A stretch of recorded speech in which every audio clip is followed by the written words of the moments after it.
Matur nuwun rawuhipun Dokter Inke. Kita akan mulai webinar seriesnya. Capaian biasa. Semoga sambil menunggu partisipan lainnya. Ya, baik. Terima kasih. Mohon ditunggu sebentar lagi ya, Dok. Aduh, ada artis Blackpink. Gimana nih, Mbak Risma? Kita Halo Mbak artis. Esti. Terima kasih undangannya.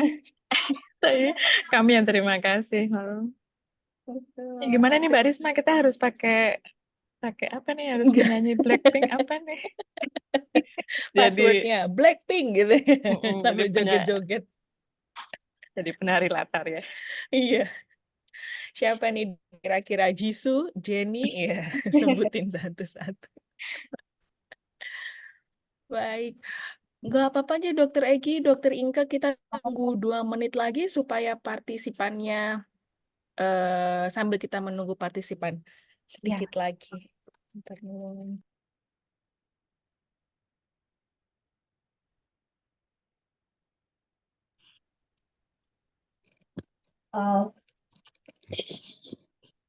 Count the things.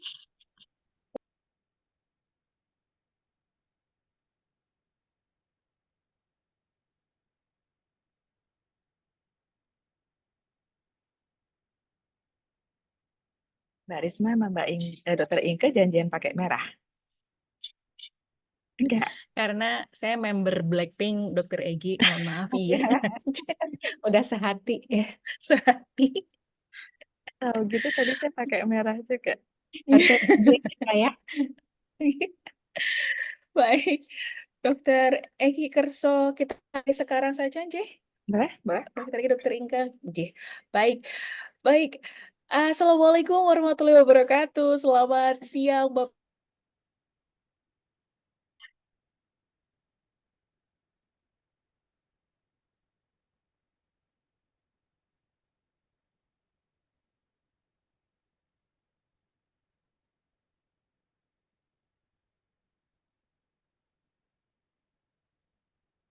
Mbak Risma apa putus ya?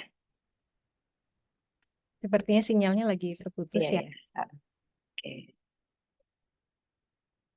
Lihat aja. Halo, Mbak Risma.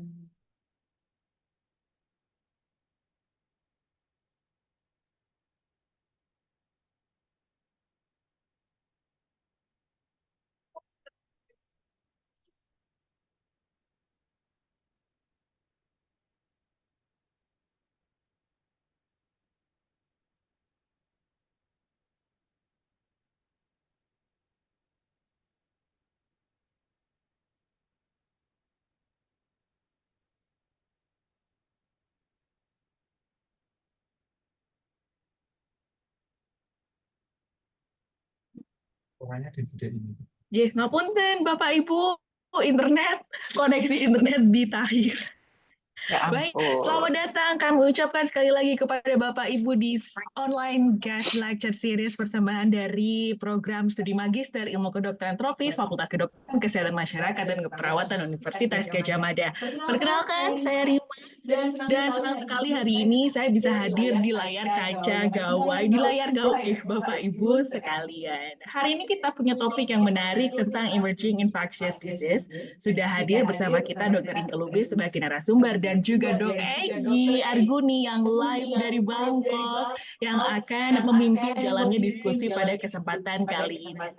Sedikit, walaupun Dr. Egi sudah banyak dikenal oleh Bapak Ibu sekalian, namun sedikit mengingatkan kembali kepada Bapak Ibu bahwa Dr. Egi adalah salah satu tim staf di Departemen Ilmu Kesehatan Anak FKK FK UGM dan juga spesialis anak konsultan di RSUP Sarjito. Beberapa penelitian beliau diantaranya adalah Eliminate Dengue Program atau World Program Mosquito yang sudah berjalan dari tahun 2011 hingga hari ini, Dan juga beliau banyak sekali terlibat di penelitian COVID-19 dari tahun 2020 hingga sekarang. Tanpa menunggu lebih lama lagi Bapak Ibu, mari kita sambut bersama-sama Dr. Egy Arguni, Master of Science, Doctor of Philosophy, spesialis anak konsultan.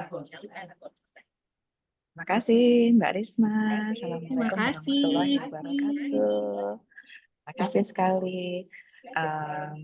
Selamat siang Bapak Ibu sekalian yang sudah bergabung online di acara kita yaitu kuliah tamu online. Hari ini kita sangat beruntung sekali karena kita mendapatkan narasumber yang akan bisa banyak sekali bercerita tentang emerging infectious disease karena beliau merupakan salah satu pakar yang Indonesia miliki saat ini ya. Jadi sangat ini sekali ya, sangat berkompeten sekali dalam menyampaikan topik kita hari ini tentang emerging infectious disease. Saya akan membacakan CV dari Dr. Inke. Dr. Inke dengan nama lengkap beliau adalah Dr. Inke Nadia Lubis, MKet Pediatri, SPA, PhD.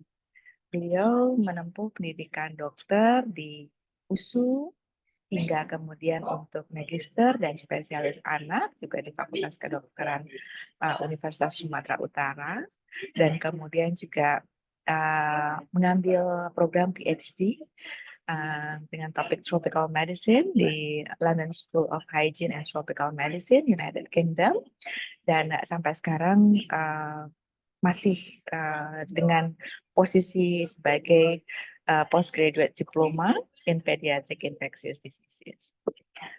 Saya pikir jabatan beliau yang saya pikir paling saya salut itu adalah di tengah kesibukan beliau sebagai wakil dekan bidang apa ya, Dr. Inke ya?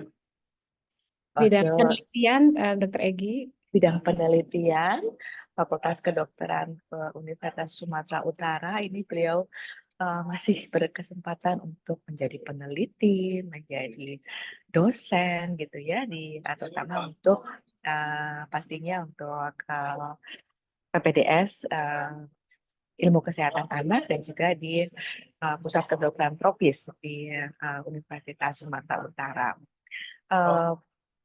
Publikasi beliau sangat banyak sekali dari sejak beliau menempuh master dan juga PhD, terutama memang di bagian tropical medicine dan sampai sekarang juga masih bergelut di bidang tersebut.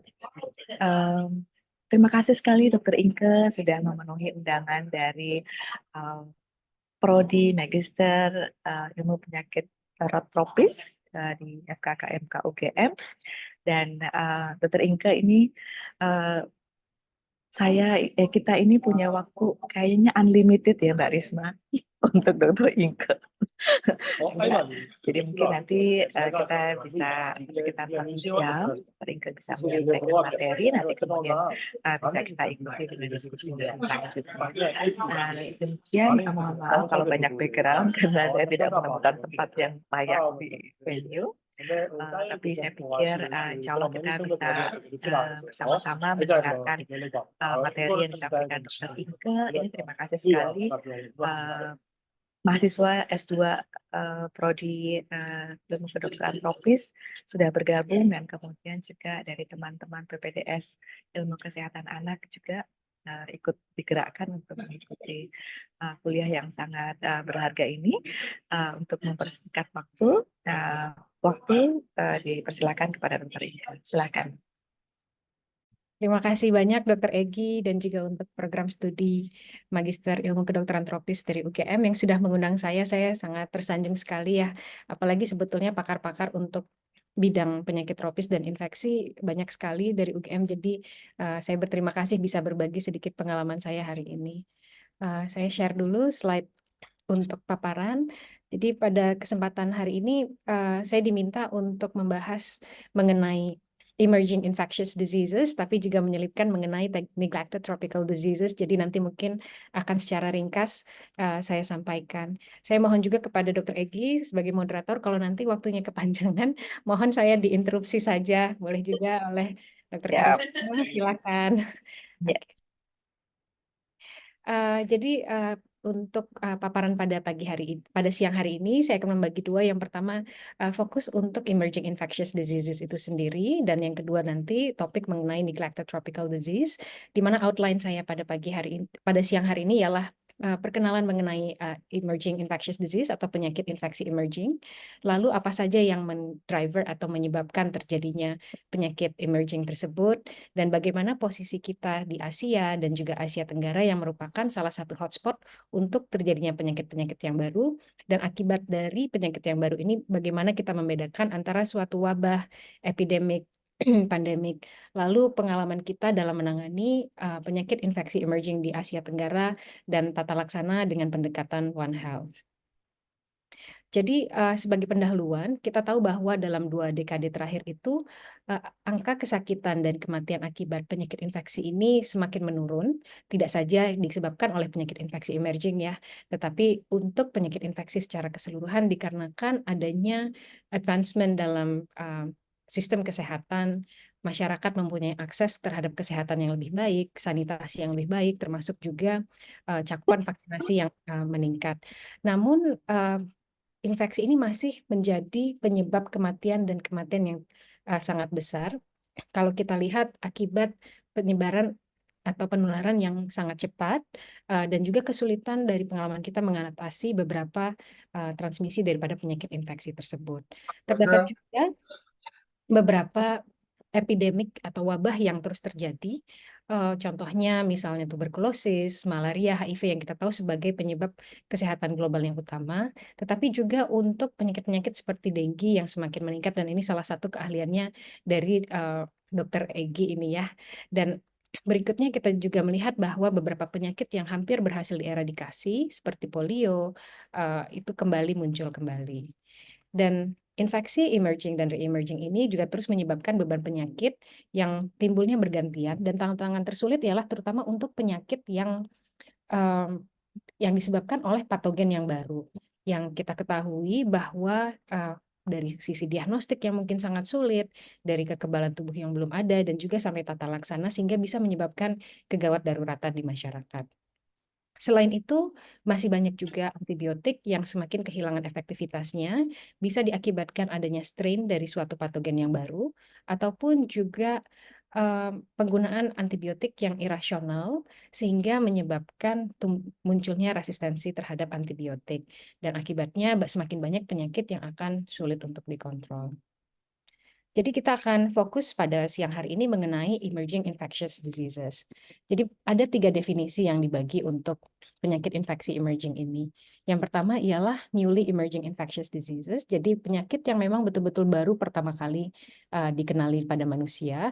Kalau kita bisa melihat contohnya seperti HIV/AIDS ya, virus, SARS, ataupun MERS, dan juga COVID-19 ini merupakan suatu novel patogen yang memang sebelumnya belum dijumpai pada manusia. Lalu berikutnya, klasifikasi kedua kita bisa mengenal dengan namanya re-emerging infectious diseases. Jadi re-emerging berarti penyakit yang memang sebelumnya sudah ada di masyarakat, tetapi mungkin dengan perbaikan sistem kesehatan ataupun vaksinasi, pencegahan yang baik, sehingga penyakit ini dapat dikontrol dengan baik. Namun dikarenakan satu dan berbagai hal, maka penyakit ini kembali meningkat baik dalam jumlah kasus atau muncul kembali. Lalu berikutnya ada juga yang dikenal dengan deliberately emerging infectious diseases. Jadi ini penyakit yang sengaja digunakan untuk menyebabkan biasanya bioterrorism. Jadi ada kelompok untuk emerging infectious diseases ini. Kalau kita lihat pada peta ini, jadi peta ini dikeluarkan di tahun 2004 untuk menunjukkan pada tahun 2004 di mana saja sih apa-apa penyakit infeksi emerging yang terjadi di dunia. Jadi kalau kita lihat cukup banyak ya penyakit infeksi emerging, bisa dibedakan tadi yang warna merah ini berarti menandakan newly emerging, jadi benar-benar patogen yang baru, bisa virus, bisa bakteri, parasit yang baru, ataupun yang biru tadi menandakan re-emerging diseases, jadi yang sudah ada tetapi muncul kembali. Lalu kalau yang hitam tadi deliberately emerging diseases. Nah, kalau kita bandingkan di tahun 2017, walaupun petanya cukup berbeda, tapi kita lihat ternyata jumlah penyakit infeksi emerging ini jauh semakin meningkat dan semakin banyak yang dilaporkan. Kalau kita lihat proporsi mungkin antara yang novel pathogen, newly emerging disease, dan re-emerging disease tidak terlalu berbeda, tetapi secara keseluruhan jumlahnya semakin meningkat. Nah, lalu di tahun 2020 ketika dilakukan pemetaan, maka ternyata juga jumlahnya masih sangat banyak, dan kita tahu sendiri dari tahun 2017 sampai 2020 juga terjadi satu pandemi yang sangat besar akibat COVID-19. Jadi pertanyaan untuk kita ini, kenapa sih semakin lama dengan berjalannya waktu semakin banyak terjadinya penyakit infeksi emerging? Apa-apa saja yang berperan untuk terjadinya atau memicu terjadinya penyakit infeksi emerging? Jadi salah satu alasannya ialah adanya resiko yang tidak sama di antara suatu daerah. Jadi kita tahu bahwa negara-negara di daerah tropis itu mempunyai resiko yang lebih tinggi, terutama untuk penyakit-penyakit yang disebabkan oleh faktor seperti dengue, chikungunya, Zika, dan juga lainnya yang ditransmisikan oleh faktor. Lalu negara-negara di Asia Tenggara juga mempunyai resiko yang lebih tinggi untuk munculnya penyakit infeksi emerging, terutama yang disebabkan oleh zoonotik, dikarenakan kebiasaan dari masyarakatnya yang hidup atau hidup dengan beternak. Jadi biasanya culture-nya itu masyarakat hidup dengan ternaknya itu berada di sekitar rumah, yang dimana dengan adanya small scale farming yang biasanya hanya dimiliki oleh keluarga, bukan industri peternakan, berbagai jenis hewan, unggas, babi itu hidup atau berada di dalam satu peternakan yang dekat sehingga meningkatkan resiko untuk terjadinya penularan. Lalu negara-negara di mana sistem kesehatannya masih sangat lemah, misalnya negara-negara yang sedang mengalami perang atau mengalami suatu disaster yang sehingga menyebabkan mereka tidak bisa fokus terhadap sistem kesehatannya tadi. Dan kalau kita lihat berbagai faktor ya, terutama mempengaruhi bagaimana suatu infeksi itu bisa emerge ya, baik baru ataupun yang tadi yang sudah lama terkontrol lalu muncul kembali. 3 faktor utama yaitu faktor biologis, faktor ekologi atau lingkungan, dan kebiasaan daripada masyarakatnya tadi. Nah, faktor biologi yang paling sering menyebabkan adanya emerging suatu patogen itu ialah adaptasi atau mutasi dari patogen tersebut. Sehingga dia menyebabkan patogen yang baru, sehingga individu yang terkena ini satu mungkin belum mempunyai imunitas, yang kedua adaptasi yang lebih mudah sehingga memudahkan spillover daripada hewan ke manusia. Dan begitu juga untuk terjadinya resistensi antibiotik. Lalu kalau misalnya kita lihat dari faktor lingkungan, banyak sekali faktor yang bisa mempengaruhi, seperti perubahan lahan. Kita tahu Indonesia salah satu negara yang mengalami perubahan lahan yang masif, dan berubah menjadi lahan pertanian, ya kan, lalu bisa menjadi perkotaan, terjadi urbanisasi, lalu ada juga perubahan iklim, natural resource extraction, dan juga migrasi yang akibatnya merupakan drivers untuk terjadi infeksi emerging tadi. Lalu faktor yang terakhir ialah kebiasaan daripada manusianya. Tadi saya sampaikan bahwa Asia Tenggara ini sangat lazim untuk melakukan peternakan yang berskala kecil. Jadi berbagai jenis hewan hidup bersamaan dan ternak itu berada langsung di belakang rumah. Jadi interaksi antara manusia, hewan, dan juga lingkungan itu semakin meningkat dan semakin intens, dan ini meningkatkan resiko paparan yang lebih tinggi. Dan faktor lainnya, dengan adanya perkembangan ekonomi di satu negara biasanya diikuti dengan mobilisasi daripada penduduknya, sehingga perpindahan penyakit pun menjadi lebih mudah dan menjadi perkenalan suatu penyakit baru di daerah yang baru. Kalau kita berbicara lebih spesifik lagi mengenai Asia, kenapa Asia ini terutama atau dikatakan sebagai hotspot untuk penyakit-penyakit infeksi, terutama untuk penyakit infeksi emerging tadi. Jadi salah satu hal yang pertama ialah dalam bentuk size daripada populasi kita dan densitas populasi kita. Kita tahu bahwa 60% daripada penduduk dunia itu tinggal di Asia. 30%-nya itu 31% tinggal di Asia Selatan, yaitu di India dan Bangladesh. Sisanya itu berada di Asia Tenggara dan juga di Asia Timur. Dan kalau kita lihat dari tahun 1990 sampai 2020, terjadi 55% peningkatan jumlah populasi hanya di Asia Tenggara. Sehingga terjadi jumlah penduduk yang meningkat, terjadi kepadatan penduduk yang meningkat. Apa dampak dari peningkatan jumlah penduduk ini? Dengan meningkatnya jumlah penduduk, tentunya semakin banyak penduduk yang harus dikasih makan. Nah, jadi terjadilah perluasan atau perubahan lahan tadi. Makanya hutan-hutan yang ada dirubah menjadi lahan pertanian ya untuk memberikan menghasilkan sebagai sumber makanan utama kita, misalnya sawah, ataupun juga peternakan atau industri peternakan juga semakin tinggi. Dengan adanya perbaikan ekonomi tadi, maka masyarakat lebih banyak yang meminta memakan atau mengkonsumsi daging, makanya ternak semakin banyak. Apa dampak dari meningkatnya peternakan? Mungkin di sini ada Dokter Karisma yang juga lebih mengerti ya. Dengan adanya peningkatan jumlah peternakan tadi, maka penggunaan antibiotik ini akan semakin tinggi ataupun antiparasitik dan memberikan resiko untuk munculnya resistensi antibiotik dan pada akhirnya tadi bisa terjadi resistensi antibiotik di manusia tadi. Nah, kalau kita lihat ini merupakan gambar yang menunjukkan densitas populasi di dunia dan Indonesia, Asia Tenggara, Asia secara keseluruhan, ini menunjukkan densitas populasi yang tinggi. Nah, sayangnya dengan biasanya dengan berkembangnya suatu negara, maka ketika mereka masih masuk ke dalam low middle income countries, maka birth rate atau angka kelahiran mereka juga jauh lebih tinggi dibandingkan negara-negara maju. Apa dampak dari angka kelahiran yang sangat tinggi?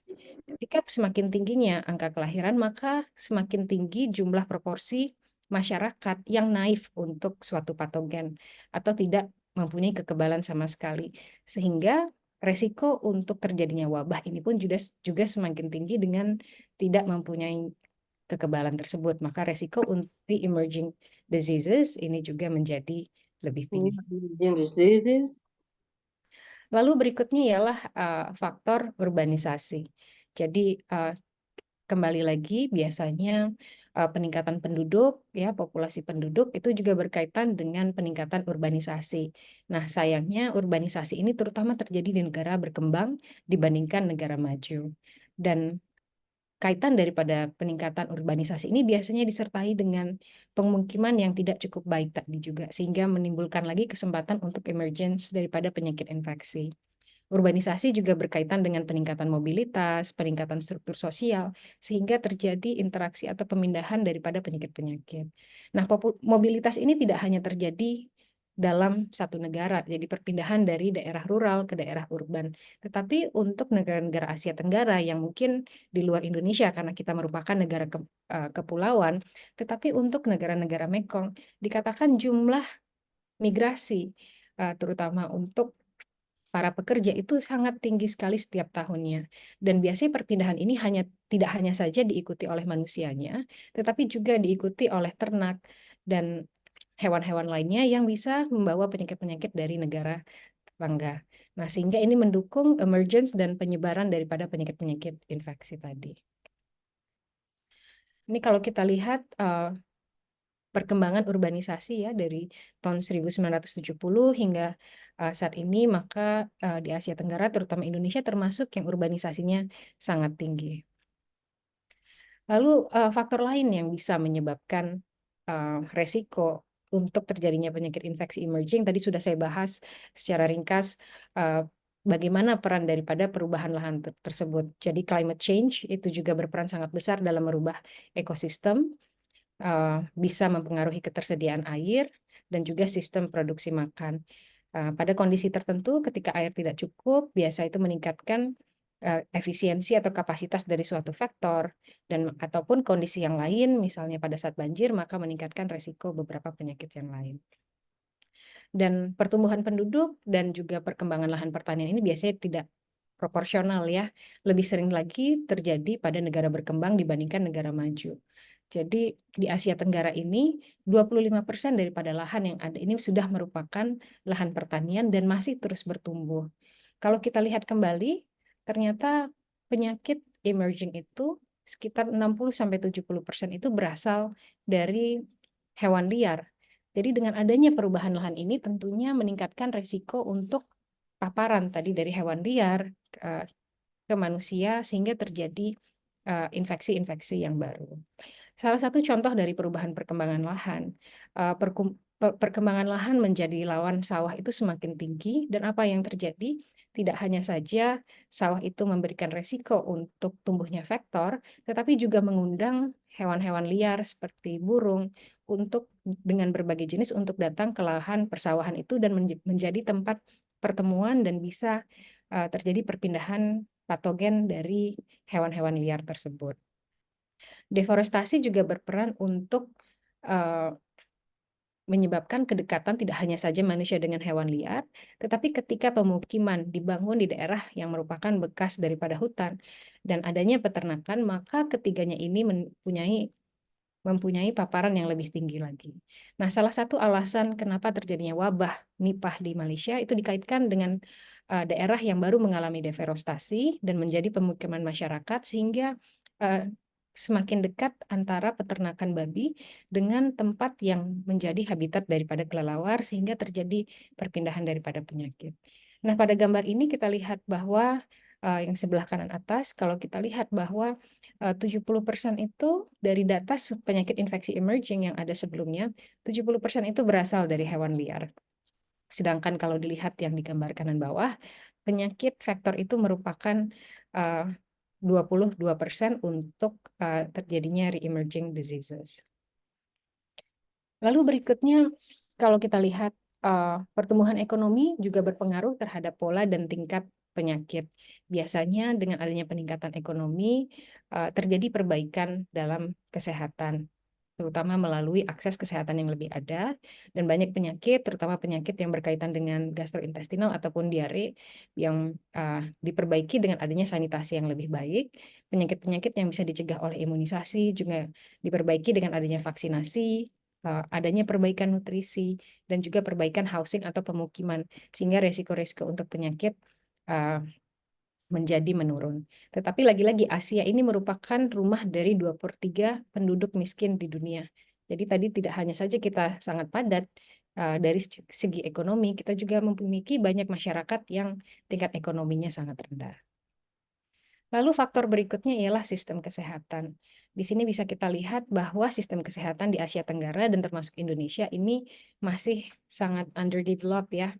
Dari jumlah tenaga kesehatan dan juga investasi untuk kesehatan ini juga masih sangat terbatas sekali. Jadi ini tentunya mempengaruhi berbagai faktor dalam usaha untuk mengkontrol dan juga mengeliminasi suatu penyakit. Ini salah satu slide yang saya ambil dari paparan dari Kementerian Kesehatan yang menunjukkan bahwa jumlah dokter umum dan juga jumlah dokter spesialis di Indonesia yang masih di bawah rasio yang ditetapkan oleh WHO. Dan ini tidak hanya saja untuk Indonesia, tetapi juga negara-negara tetangga di Asia Tenggara. Dengan jumlah yang tidak cukup ini, tentunya surveillance di negara kita dan juga di negara tetangga kita masih belum cukup baik sehingga deteksi dini untuk penyakit ataupun prevention itu masih kurang memadai. Lalu masih banyak sekali fokus dalam penanganan suatu penyakit itu berfokus dalam kuratif dan tidak berfokus terhadap preventive care sehingga beban kesehatan ini tentu tetap menjadi tinggi. Dan kalau kita lihat banyak di negara Asia Tenggara termasuk Indonesia di cakupan imunisasinya yang masih tidak cukup baik, terutama setelah wabah COVID di mana cakupannya menurun kembali dan mungkin masih banyak hingga saat ini provinsi-provinsi yang belum kembali mencapai target daripada imunisasi nasional. Lalu kalau kita lihat dari sisi sistem kesehatan lainnya, kita tahu selama pandemi COVID kita menyadari ternyata di tingkat subnasional, terutama di tingkat provinsi, kapasitas kita di daerah itu tidak cukup baik dalam surveillance epidemiologi dan juga untuk pemeriksaan laboratorium. Sehingga dengan keterbatasan ini, maka tadi untuk pencatatan, notifikasi, reporting ini sangat sulit untuk dilakukan. Dan kalau kita bandingkan lagi dengan negara tetangga, cara surveillance itu juga berbeda-beda, sehingga sangat sulit untuk membandingkan berapa besar beban penyakit, bagaimana jumlah penyakit yang ada dari satu negara ke negara lainnya. Dan dengan ketidaksiapan ini, maka ketika terjadi suatu wabah lagi seperti pada saat COVID-19, maka sistem kesehatan kita akan sangat kewalahan. Dan dampaknya tidak hanya saja akibat penyakit baru itu sendiri, tentunya akan berdampak untuk penyakit-penyakit yang lain. Disease notification untuk penyakit yang mungkin selama ini ada, dan tata laksana bisa terlambat diberikan sehingga meningkatkan angka kematian. Lalu vaksinasi yang cakupannya menurun juga bisa menyebabkan re-emergence of disease. Jadi sistem kesehatan yang lemah tidak hanya saja berpengaruh untuk tata laksana atau penanganan atau respon untuk penyakit yang baru tersebut, tetapi untuk penyakit-penyakit yang selama ini sudah stabil dikontrol bisa kembali menjadi suatu masalah yang besar. Nah, kita tahu jadi tadi sudah berapa banyak apa saja yang bisa menyebabkan penyakit infeksi emerging tadi ya, dan bagaimana apakah itu bisa merupakan penyakit novel yang baru ataukah bisa sebagai penyakit yang sudah ada lalu meningkat kembali ataupun yang delivered. Nah, kalau sudah adanya suatu penyakit yang baru, maka bisa menyebabkan suatu beban masalah dalam skala yang berbeda-beda, yang bisa dikenal sebagai outbreak ataupun wabah, epidemik, dan pandemik. Saya yakin semua yang ada di sini mungkin sudah mengenal pasti, apalagi karena baru melewati pandemi COVID, jadi sudah berulang kali mengenal ya apa itu wabah, epidemik, dan pandemik. Tapi sedikit mengulang bahwa wabah itu ketika dijumpai adanya jumlah kasus yang meningkat lebih daripada biasanya pada suatu lokasi ataupun populasi dalam waktu tertentu. Jadi sedangkan kalau epidemik ini biasanya dengan definisi yang sama tetapi dengan skala yang lebih besar. Contohnya kalau wabah, misalnya kemarin dijumpai adanya kasus difteri yang meningkat di provinsi tertentu. Sedangkan kalau contoh epidemik, misalnya seperti Nipah atau SARS yang terjadi di beberapa negara, tetapi masih dalam satu bentuk. Sedangkan pandemik ketika sudah melibatkan berbagai banyak negara di berbagai kontinen tadi. Jadi ini merupakan salah satu ilustrasi yang menunjukkan pandemi yang sudah ada sebelumnya. Jadi banyak sekali. Jadi kalau kita berpikir apakah pandemi itu ataupun suatu epidemik itu jarang terjadi, tetapi sebetulnya sangat cukup sering terjadi bahkan dalam 20 tahun terakhir. Dan kalau dilihat Spanish flu ini masih merupakan salah satu pandemi yang paling banyak mengambil korban jiwa. Salah satu pandemi yang pertama yang ada itu ialah Black Death yang disebabkan oleh pes atau dikenal juga sebagai bubonic plague. Ini sebetulnya penyebarannya itu ya, tadi penyebarannya dari Asia yang menyebar sampai ke Eropa. Penyebarannya baik langsung dari darat maupun dari laut, dan diperkirakan ini membunuh 30-60% populasi di Eropa pada saat tersebut. Dan itu sekitar 75-200 juta penduduk. Lalu pandemi berikutnya yang sangat besar ialah Spanish flu yang terjadi di tahun 1918 sampai 1919, di mana ada perkiraan 50 juta kematian. Hingga saat ini COVID-19 pun belum melebihi dari angka kematian yang disebabkan oleh Spanish flu ini sendiri. Dan kalau dengan jumlah penduduk yang sekarang, maka Spanish flu ini bahkan bisa membunuh lebih banyak korban lagi, dan terutama akan terjadi di negara berkembang, di mana tadi ya kita bahas sistem kesehatan kita yang sangat tidak siap untuk menangani suatu terjadinya wabah. Lalu yang lain ialah smallpox. Kita tahu smallpox saat ini sudah dieradikasi, tetapi ini juga menyebabkan suatu wabah sebelumnya. Dan dengan adanya smallpox ini dan juga yellow fever inilah merupakan salah satu hal yang menginisiasi dibentuknya kontrol antar negara untuk memastikan siapa-siapa saja yang sudah mempunyai imunitas sebelum melakukan mobilitas antar negara tadi. Lalu tadi kita banyak berbicara tentang virus, maka HIV/AIDS juga merupakan salah satu sebenarnya penyakit emerging ya, yang pertama kali diidentifikasi pada manusia itu di tahun 1981, tetapi ini bukan langsung terjadi penyebaran daripada hewan ke manusia, tetapi beberapa kali melakukan spillover ya, perpindahan dari host utamanya sendiri yaitu simpanse yang setidaknya dipercaya mengalami 3 kali perpindahan sebelum pada akhirnya terjadi spillover dari simpanse itu ke manusia. Nah, faktor resiko inilah yang dari kebiasaan manusia yang menyebabkan adanya kemungkinan untuk perpindahan daripada simpanse kepada manusia. Dan hingga saat ini masih belum dijumpai obat yang bisa menyembuhkan untuk HIV ini. Dan diperkirakan ada 39 juta manusia yang terinfeksi oleh HIV. Lalu berikutnya ialah swine flu.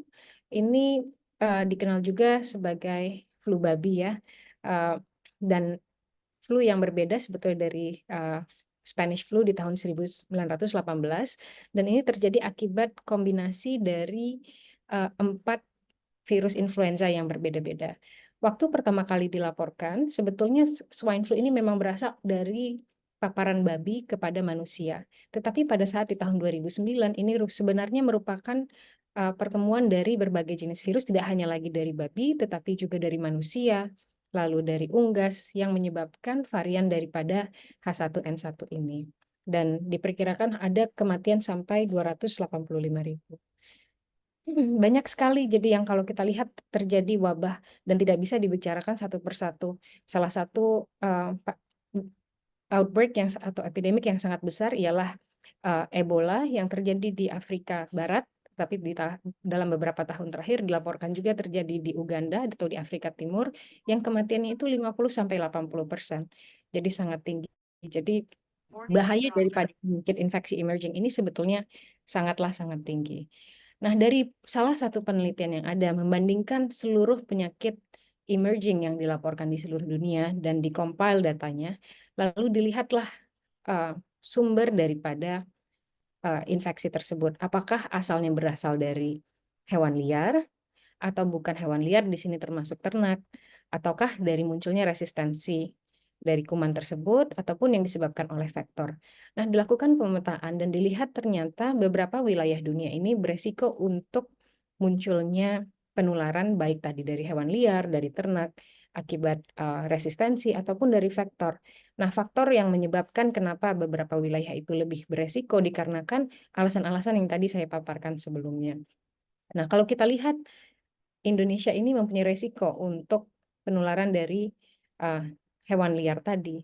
Begitu juga untuk vektor karena daerahnya, tetapi juga dari ternak, terutama untuk daerah di Pulau Jawa yang sangat tinggi kepadatan penduduknya. Begitu juga untuk resistensi daripada antimikroba.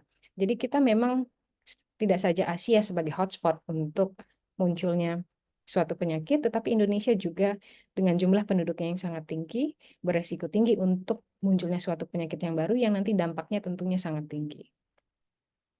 Jadi saya pilihkan di sini beberapa infeksi yang terjadi terutama di Asia Tenggara saja. Jadi di sini termasuklah tadi ya H5N1, ada juga H1N1, SARS, dan juga Nipah virus. Kalau H5N1 ini pertama kali sebetulnya dilaporkan dari Hong Kong, tetapi lalu muncul kembali di tahun 2003 di Asia Tenggara. Dan bagaimana terjadi penyebarannya ini diduga dikarenakan adanya peningkatan intensifikasi daripada ternak di Asia Tenggara, tetapi juga adanya migrasi akibat perubahan iklim. Jadi migrasi dari burung-burung di Asia, terutama dari Asia Timur ke Eropa ini menyebabkan persinggahan tadi daripada burung-burung tersebut di Asia Tenggara dan terjadinya wabah daripada H5N1. Jadi kalau kita lihat ternyata hampir 50% kasus H5N1 di dunia ini terjadinya di Asia Tenggara.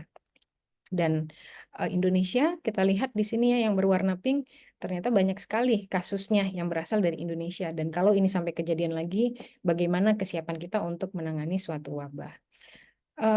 Dan kematian akibat H5N1 ini cukup tinggi hingga 70%. Jadi tidak hanya saja penularannya, tetapi outcome ataupun jika seseorang sudah terinfeksi, outcome-nya bisa sangat buruk. Lalu berikutnya ini ialah Nipah. Jadi Nipah ini merupakan salah satu infeksi yang memang asalnya muncul pertama kali dari Asia Tenggara. Jadi pertama kali muncul di Malaysia dan Singapura tahun 98 sampai 99.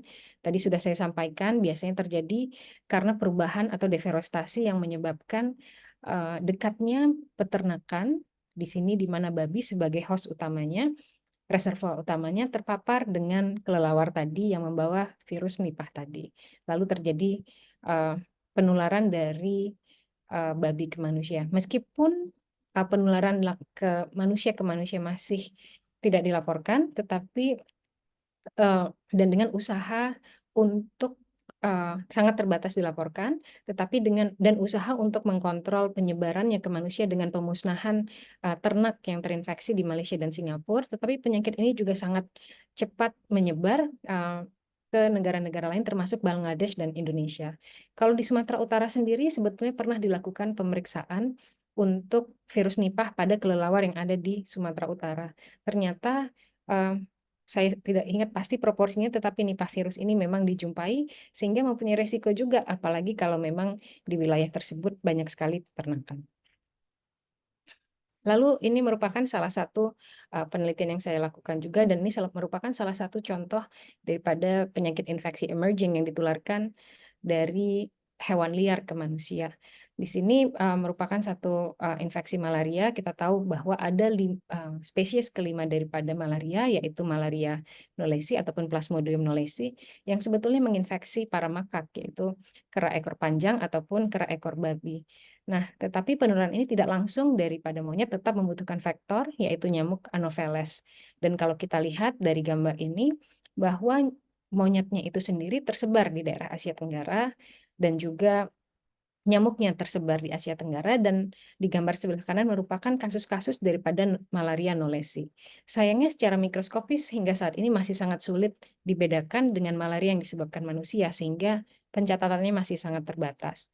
Tetapi di Malaysia, di mana kontrol daripada human malaria itu sudah sangat baik, falciparum dan vivax sudah sangat menurun, maka setelah kontrol yang sangat baik di tahun 2008, terjadi kelonjakan kasus lagi, dan dengan pemeriksaan PCR ini ditemukan atau diidentifikasi bahwa ternyata penyebabnya oleh spesies yang baru, yaitu Plasmodium knowlesi yang selama ini terjadi pada monyet. Kenapa bisa terjadi penularan dari monyet kepada manusia? Dikarenakan pada saat kontrol terhadap human malaria sudah baik, maka kekebalan yang sudah ada untuk malaria ini semakin menurun, dan cross protective yang mungkin selama ini terlindungi dari infeksi human malaria sebelumnya sudah tidak ada, dan juga adaptasi daripada parasit malarianya itu sendiri. Lalu selanjutnya mengenai re-emerging diseases.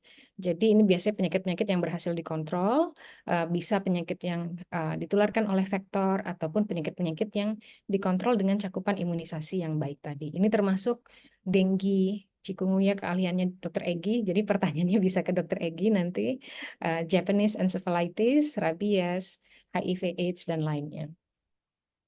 Nah, ini sedikit mengenai dengue tadi. Jadi kita tahu bahwa dengue ini semakin lama semakin menyebar dan semakin berkembang, dan kontrolnya itu sulit dikarenakan adanya berbagai serotipe tadi. Dan kalau berdasarkan perhitungan mathematical modeling, sebetulnya dalam 50 tahun terakhir dan ke depannya, ini peningkatan insidensi daripada dengue ini akan terus terjadi. Dan dengue ini masih menjadi salah satu penyebab utama untuk rawat inap dan juga kematian pada anak. Kenapa dengue bisa terjadi 30 kali peningkatan insidensi? Urbanisasi, ya tadi urbanisasi, kepadatan penduduk, ya kan, dengan pemukiman yang tidak cukup baik, adanya global warming dan climate change, kurangnya investasi dalam kontrol penyakit, infrastruktur yang tidak baik, dan juga mungkin untuk daerah-daerah yang miskin, di mana akses untuk air itu tidak cukup, maka air itu dipakai atau dikumpulkan dengan menggunakan wadah yang bisa menjadi tempat hidupnya daripada vektor itu sendiri. Lalu berikutnya untuk emerging yang disebabkan oleh drug resistant di Asia Tenggara, termasuklah MDR-TB, XDR-TB, dan yang terakhir Plasmodium falciparum malaria. Kita tahu bahwa obat malaria sebelumnya yang ada yaitu kloroquine itu juga pertama kali resistensinya muncul di Asia Tenggara, yang akibatnya apa? Seluruh dunia gagal memakai kloroquine sebagai obat efektif malaria. Saat ini obat yang ada itu dengan artemisinin, dan resistensi sudah muncul kembali. Nah, ternyata ini ya, dengan pilihan obat yang sangat terbatas ini bisa menyebabkan peningkatan yang signifikan untuk kasus-kasus penyakit. Jadi kalau kembali lagi kita ke slide-slide yang di awal, kira-kira apa saja yang mempengaruhi atau drivers untuk terjadinya emergence daripada suatu penyakit, bagaimana terjadi peningkatan paparan antara manusia, hewan, dan juga lingkungan, baik dari faktor ekologi, biologi, dan juga kebiasaannya tadi, maka salah satu pendekatan yang dianggap bisa menjadi suatu solusi untuk mencegah dan juga mendeteksi awal dan juga merespon dalam terjadinya suatu penyakit infeksi emerging ini ialah dengan pendekatan secara One Health, di mana pendekatan ini dilakukan dalam setiap langkah, baik dari mendesain sampai implementasi dari program, policy, legislasi, dan juga penelitian yang melibatkan berbagai macam sektor, di mana semuanya harus dilakukan dengan bekerja bersama-sama. Jadi dalam pendekatan ini, saya yakin para mahasiswa di sini sudah pernah mendengar ya konsep One Health, karena saya rasa banyak sekali juga kuliah-kuliah dari UGM mengenai One Health. Kita mengenali bahwa kesehatan manusia, hewan, dan juga lingkungan ini saling interconnected. Jadi satu mempengaruhi faktor lainnya. Sehingga untuk mencegah penyakit-penyakit infeksi emerging ini, kita perlu mempromote pendekatan yang transdisiplinari, tidak hanya saja tenaga kesehatan atau tenaga dengan latar belakang kesehatan bekerja sendiri, tetapi juga harus melibatkan berbagai stakeholder-nya, bekerja secara kolaboratif dan multisektoral. Dan ini tidak hanya saja di tingkat global, nasional, ataupun regional, jadi harus melibatkan sampai ke tingkat level yang terendah, agar memastikan kesehatan manusia, hewan, dan lingkungan bisa terjaga. Ini merupakan ya mungkin salah satu gambar yang menyimpulkan untuk One Health tadi ya. Jadi kita harus bekerja bersama-sama, baik dikenal dengan 3C tadi ya, bisa coordinating, communicating, dan collaborating untuk mencapai outcome yang terbaik dan bisa mencegah. Dan One Health ini tidak hanya saja untuk prevention, tetapi detection dan juga response untuk adanya suatu wabah. Jadi untuk kesimpulan paparan saya yang pertama, kita mengetahui bahwa Asia Tenggara ini merupakan rumah dari 700 juta penduduk dan juga rumah untuk berbagai kondisi yang bisa menimbulkan terjadinya suatu penyakit infeksi emerging. Dan emergence dan re-emergence dari penyakit yang baru maupun yang lama ini sepertinya akan terus berlanjut, baik di tingkat lokal sampai global, dan disebabkan oleh berbagai faktor. Dan One Health Approach ini bertujuan untuk memperkuat interface antara manusia, hewan, dan lingkungan untuk bisa mendeteksi, mencegah, dan juga merespon ancaman-ancaman kesehatan tadi. Apa yang kita harapkan untuk bisa mengatasi tidak saja wabah yang disebabkan penyakit infeksi emerging, newly emergence, pre-emergence ya, itu kita membutuhkan surveillance yang lebih baik. Jadi surveillance itu harus didukung oleh data elektronik. Kalau kita lihat sebetulnya di Kementerian Kesehatan sudah semakin banyak ya data-data yang dikumpulkan secara elektronik dan bisa menjadi real time. Contohnya pada saat COVID ada yang namanya sistem NAR. Jadi pada saat yang bersamaan kita bisa langsung melihat seberapa tinggi jumlah peningkatan kasus. Lalu mathematical modeling juga bisa digunakan, tidak hanya saja untuk memprediksi kapan kasus-kasus akan meningkat, tetapi juga bisa memprediksi bagaimana kesiapan kita untuk mengatasi suatu wabah tersebut. Lalu kita membutuhkan point of care testing, jadi diagnosis kita harus lebih baik. Tidak bisa semuanya berharap melalui pemeriksaan yang paling advance, misalnya dengan PCR, kita harus untuk berbagai penyakit, bukan hanya saja penyakit yang baru, tetapi penyakit yang lama, masih banyak sekali point of care testing yang belum tersedia tadi. Dan penggunaan molecular sequencing juga sangat penting, tadi untuk melihat apakah adanya suatu jenis atau strain yang baru dari suatu patogen. Kita juga bisa dengan adanya perubahan ini bisa menilai apakah terjadi perubahan virulensi daripada penyakit tersebut, bagaimana kecepatan penularannya, bagaimana responnya terhadap pengobatan yang ada. Dan seperti saya sampaikan tadi, kita tidak hanya saja bisa melibatkan tenaga-tenaga kesehatan, dokter, perawat, ya, sarjana kesehatan masyarakat atau dokter hewan. Kita perlu melibatkan berbagai pihak, termasuk tadi social scientist, antropologis, untuk mengerti bagaimana culture daripada masyarakat kita, karena hubungan antara Dan hubungan dan kepercayaan untuk sistem kesehatan yang ada itu harus dibangun pada saat kita tidak sedang krisis. Bagaimana kita bisa membuat masyarakat percaya di saat krisis ketika sebelum krisis saja masyarakat sudah tidak percaya dengan keilmuan mengenai kedokteran. Lalu kita juga harus bisa membuat standar dalam pelaporan dan berbagi data. Ini mungkin Indonesia punya histori mengenai data sharing dan itu untuk topik yang lain. Dan research and diagnostic ini harus dilakukan terus-menerus, bukan hanya saja pada saat terjadi wabah, baru dilakukan banyak sekali penelitian COVID banyak sekali ya kan. Lalu sekarang semuanya menurun ketika sudah tidak terjadi wabah lagi. Baik. Oke. Mungkin kalau untuk yang bagian yang pertama, kalau ada pertanyaan ataupun masukan dan diskusi boleh disimpan, saya lanjut dulu. Dr. Egy izin untuk ke topik berikutnya mengenai neglected tropical diseases. Ya, silakan Dr. Inka. Ya, terima kasih. Jadi di sini saya akan lebih singkat. Tadi kalau mungkin lebih banyak pendahuluan mengenai penyakit infeksi emerging dan faktor-faktor yang mempengaruhinya. Nanti di sini akan lebih fokus terhadap dua penyakit yang termasuk di dalam neglected tropical diseases ini. Jadi untuk NTD ini sebetulnya terdiri dari 20 kondisi ya yang diakui oleh WHO.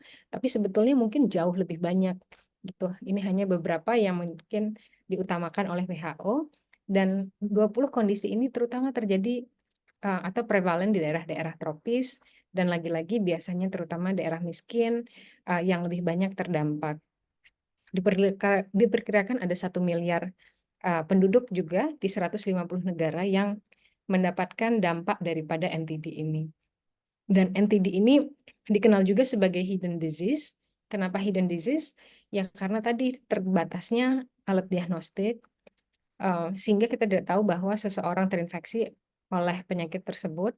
Tata laksananya juga belum ada dan intervensinya untuk mengkontrolnya juga masih terbatas.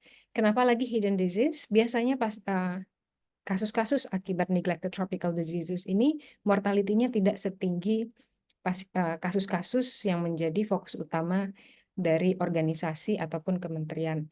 Contohnya seperti malaria, TB, dan HIV itu menyebabkan disabilitas dan juga kematian, sehingga menjadi fokus utama dibandingkan NTD seperti kecacingan yang dampak kroniknya itu sebetulnya sangat besar tetapi tidak menyebabkan kematian. Dan untuk NTD ini epidemiologinya sangat kompleks dan biasanya juga berkaitan dengan faktor-faktor lingkungan. Banyak daripada NTD ini juga ditularkan oleh vektor, mempunyai reservoir daripada hewan, ataupun juga siklus hidup yang sangat kompleks.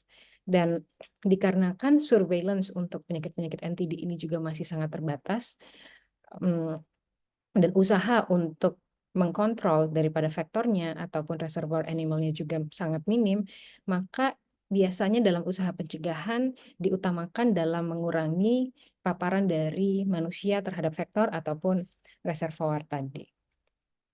Ini merupakan 20 daripada NTD yang diidentifikasi oleh WHO. Kalau beberapa tahun sebelumnya masih 17, tapi sekarang sudah 20. Tetapi yang merupakan kabar baik, saat ini di SDG kita, di Sustainable Development Goals nomor 3, NTD ini termasuk menjadi salah satu tujuan. Jadi SDG 3 ini tidak akan tercapai kalau misalnya NTD juga tidak berhasil diturunkan. Jadi tidak hanya lagi berfokus pada kasus-kasus kesehatan masyarakat utama, yaitu HIV, TB, dan malaria, tetapi juga ikut melibatkan NTD pada saat ini. Ini merupakan peta yang menunjukkan sebetulnya NTD ini berada di mana saja. Jadi banyak sekali negara-negara yang terlibat dengan beban yang berbeda-beda ya. Jadi kalau Indonesia di gambar ini dikatakan setidaknya ada 2 daripada neglected tropical diseases yang di Indonesia, yang terutama di sini yang emerging dan re-emerging NTDs tadi. Tapi sebetulnya ini dari tahun 2022 di Indonesia setidaknya dari Kementerian Kesehatan itu masih melaporkan setidaknya ada 5 yang masih menjadi masalah utama. Di sini termasuk lepra, frambusia, filariasis, sistosomiasis, dan rabies. Tapi ya tadi kalau kita berbicara tentunya ada STH, ada leptospirosis, ada dengue, itu juga termasuk dalam NTDs. Jadi beban daripada NTDs ini sebetulnya jauh lebih besar lagi. Kalau dilihat dari seluruh negara di dunia yang terdampak daripada NTDs ini, Indonesia juara lagi, juara 3 untuk jumlah populasinya yang terdampak oleh NTDs. Jadi seharusnya NTD ini juga sudah menjadi fokus daripada kita bersama-sama untuk tidak saja mengurangi beban yang ada, tetapi juga untuk mencegah agar jumlah beban penyakitnya tidak lebih meningkat. Untuk yang pertama yaitu mengenai leptospirosis. Jadi leptospirosis ini merupakan juga salah satu penyakit zoonosis. Tadi kalau dilihat dari 20 yang diidentifikasi oleh WHO, leptospirosis ini tidak termasuk. Padahal ya bebannya juga cukup tinggi. Jadi ditularkan melalui air dan biasanya berada di daerah tropis dan subtropis dengan kelembapan yang tinggi tadi. Jadi lepto ini mempunyai lebih daripada 200 spesies yang dikategorikan bisa ke dalam lebih dari 350 serovar dan juga ke 30 serotipe. Dan klasifikasinya ini bisa dibagi berdasarkan virulensinya menjadi patogenik, intermediate, dan juga saprofitik. Dan penularannya biasanya bisa secara langsung, tetapi sebagian besar penularan ini terjadi secara tidak langsung dengan kontak dari air, tanah yang sudah terkontaminasi, biasanya dari urin, dari hewan reservoir yang membawa daripada leptospirosis ini. Biasanya kontaknya ini terjadi ke luka ataupun ke mukosa membran daripada individu tersebut. Dan reservoirnya termasuk itu ialah tikus, sapi, anjing, dan kucing. Dan biasanya terjadi peningkatan kasus untuk leptospirosis ini ketika sudah terjadi hujan ataupun banjir ataupun badai. Kalau kita lihat daripada beban penyakit akibat leptospirosis, ini lagi-lagi hanya suatu gambaran dikarenakan diagnostiknya juga sebetulnya masih sangat sulit dan tidak dianggap sebagai penyakit yang utama. Diperkirakan lebih kurang ada 1 juta kasus dengan hampir 60.000 kematian. Dan ini menyebabkan sebetulnya leptospirosis sebagai penyakit zoonosis yang paling banyak dilaporkan, yang menyebabkan kesakitan dan juga kematian. Dan dari jumlah kasus yang dilaporkan ini, Asia Selatan dan Asia Tenggara juga dilaporkan mempunyai kasus yang terbanyak dengan total 289.000 dan 266.000 untuk masing-masing wilayah per tahunnya. Kalau untuk data dari Indonesia, jumlah kasus tadi ya tidak sebanding, jadi hanya 731 kasus di tahun 2021 yang dilaporkan dengan case fatality rate-nya 11,4%. Tapi mungkin tadi karena surveillance-nya yang tidak cukup tinggi, dan kalau dilihat maka beberapa provinsi itu mempunyai kasus yang lebih tinggi, yaitu dari Jawa Timur, Jawa Tengah, dan juga Yogyakarta. Karena tadi penularannya melalui reservoir, maka ada beberapa individu yang mempunyai faktor resiko yang lebih tinggi. Biasanya individu yang akibat resiko pekerjaan, biasanya petani, peternak, ya kan, di tempat pemotongan, yaitu yang berdekatan langsung dengan hewan, di perkebunan, nelayan, itu biasanya mempunyai resiko untuk terinfeksi dengan leptospirosis. Lalu juga pelaku perjalanan yang melakukan perjalanan ke daerah endemis leptospirosis, lalu juga individu yang melakukan aktivitas olahraga di daerah freshwater, dan juga para relawan yang bekerja di daerah banjir. Dan dikarenakan faktor pekerjaan ini merupakan faktor yang utama, maka laki-laki dewasa ini mempunyai resiko jauh lebih tinggi dibandingkan anak-anak maupun wanita tadi. Jadi banyak sekali penelitian yang melaporkan bahwa resiko untuk terjadinya leptospirosis ini terutama berkaitan setelah terjadinya hujan ataupun banjir. Tetapi salah satu tinjauan sistematik yang dilakukan di Indonesia menunjukkan bahwa di Indonesia resiko infeksi ini terutama bukan terjadi setelah banjir, tetapi ketika terjadi kontak terutama dengan air yang berada di daerah stagnan. Dan tadi kalau kita lihat, kita dengar di paparan sebelumnya bahwa Indonesia dengan tingginya urbanisasi, dengan pemukiman yang sangat minim, maka ini juga merupakan salah satu resiko untuk adanya air yang stagnan yang mungkin terkontaminasi dari urin, terutama tikus, untuk daerah urban. Lalu resiko lain ialah kontak, misalnya hewan domestik, lalu hewan pada saat berenang, bermain di tepi sungai. Nah, ini meningkatkan resiko juga untuk penularan. Lalu, kalau kita lihat untuk gambaran klinisnya, jadi masa inkubasinya ini ialah 7-14 hari, bervariasi 2-1 bulan, dan pada fase awal ini bisa terdiri dari anekterik fase ataupun classical ekterik. 90% ini merupakan fase anekterik dan hanya 10% yang mengalami fase ekterik. Dan 60-70% orang yang terinfeksi oleh leptospirosis ini sebetulnya asimptomatik. Dan gejala pada fase awal ini antara anekterik dan ekterik ini biasanya tidak berbeda, signifikan, dan juga biasanya bertahan hingga sampai 7 hari. Kalau untuk fase anekterik ini biasanya sangat ringan, sembuh sendiri, dan gejala-gejala yang muncul bisa demam, menggigil, sakit kepala, batuk, gejala gastrointestinal, gagal jantung, dan juga kegagalan organ. Dan kalau karena gejala ini sangat sulit dibedakan dari penyakit-penyakit endemis lainnya di Asia Tenggara seperti denggi, ya, malaria, maka salah satu penelitian yang membandingkan leptospirosis dengan penyakit-penyakit maka mendapati bahwa nyeri daripada otot, terutama di daerah betis, itu menunjukkan resiko untuk leptospirosis lebih tinggi dibandingkan penyebab lainnya.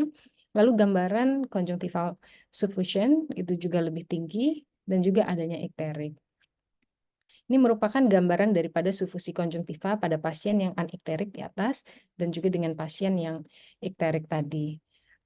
Kalau dilihat pasien-pasien dengan conjunctiva suffusion ini mempunyai gambaran yang jauh lebih khas pada leptospirosis dibandingkan penyakit lainnya.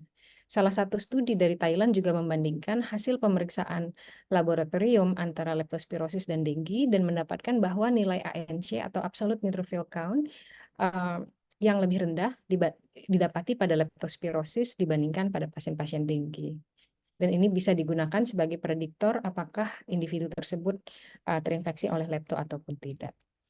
Lalu setelah melewati fase awal yang bisa berlangsung sampai 7 hari, maka pasien biasanya akan sembuh sendiri.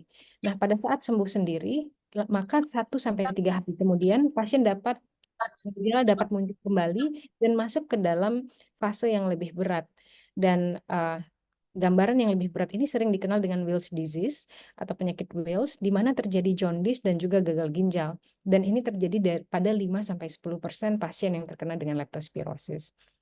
Gambaran lainnya termasuk infeksi-infeksi yang berat yang melibatkan berbagai organ, bisa terjadi neuroleptospirosis, bisa meningoencephalitis, transfer myelitis, Guillain-Barré syndrome, dan juga gambaran lainnya seperti pneumonitis, hemoragik, ataupun ARDS. Lalu bagaimana untuk diagnosis daripada leptospirosis ini?